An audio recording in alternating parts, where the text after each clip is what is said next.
প্রতিষ্ঠিত করেছি। বাংলাদেশের স্বাধীনতা, এই যে বাংলাদেশি আমরা, এই বাংলাদেশ ছাত্ররা প্রতিষ্ঠিত করেছে।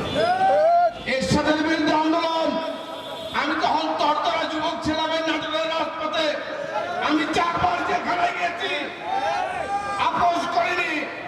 এরশাদের পতন ঘটিয়ে আমরা বাড়িতে ফিরে গিয়েছি। প্রিয় ভাই আমার, এই 17টা বছর আমি এই যে এখানে বসা রহিম, আসাদ, আফতাব, নাসিব খান, ডালিম সকলেই গুলি খেয়েছি, মার খেয়েছি, কেউ বাদ যায় নাই। আমরা সাবিনার ছবিও মার খেয়েছে, আমি জেলে গিয়েছি, আমরা আপোষ করিনি। এই 17টা বছর সংগ্রাম করে যে গ্রাউন্ড তৈরি করেছি, এর সাথে ছাত্ররা আমরা সবাই মিলে এই ফ্যাসিস্টকে উৎখাত করেছি। ছাত্র সমাজ তোমরাই এই আন্দোলনের মাধ্যমে বাংলাদেশের গণতন্ত্র ফিরে এসেছে।